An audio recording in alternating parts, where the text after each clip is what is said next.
Thank you for watching Dance with Alia, and I'm here with Jayna Manoushe, and we're here at Cairo ShimmyQuake, and I wanted her to talk to us about this wonderful festival that has brought amazing performers and teachers together to learn and have a community and to enjoy beautiful music and dancing together. How did you create this festival? It's the brand new first year, 2014. Well, I certainly cannot take at even like 90% of the credit for creating it. It's a lot of it was Diamond Pyramid, and the family Diamond Pyramid they've been a vendor that has worked with my mother, Marta Schill, for years and years, and so they co-produced this event with my mother and I this year. So it is our first collaboration for this under the title Cairo ShimmyQuake. But I grew up in events like these, not in them, but attending them. My mother created MECTA, Middle Eastern Culture and Dance Association, many years ago. And Marta Schill, name dropping, that's my mama. And so she started creating little festivals as her organization grew. They started as one day and then grew to 2 days, and she's moved to many different locations. And so I kind of grew up being surrounded by the production of these events. She works tirelessly every year, ever since I can remember. And before there were computers and Photoshop and all those things, she was like cutting and pasting, by hand and arranging things. I mean, it was incredible amount of work. It still is. It's just a different style. But this is not our first rodeo, but it is the first of its kind with our co-producers under this title.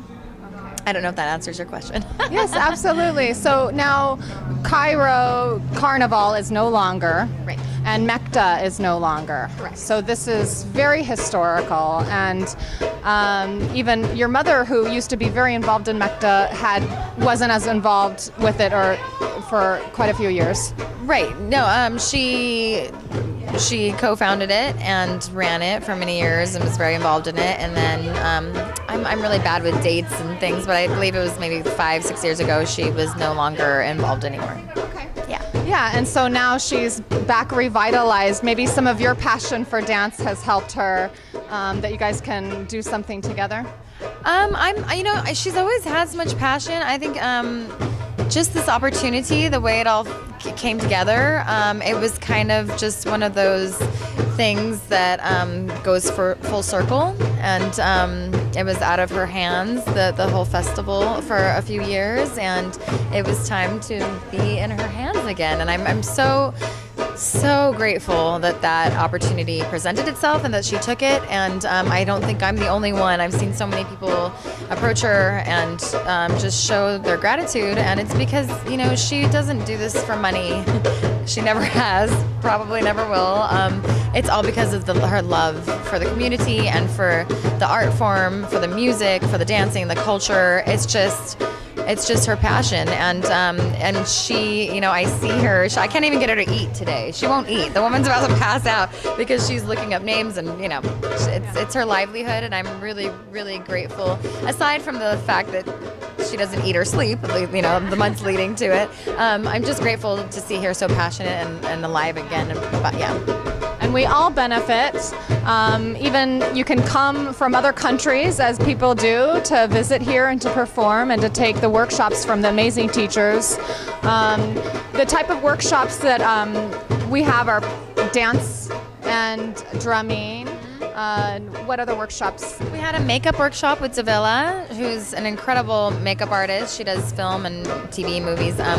So she did and this year we really had only about a month and a half to gather the instructors and promote. And I mean, if we can make it work with such little time this year, it's like the possibilities are kind of endless. Imagine if we had a whole year, So we had music and dance and makeup and we're open to having all different kinds of things in the future. Maybe like a costuming workshop, or possibilities are endless. Good. Well, you can find Jayna and send her your suggestions or comments.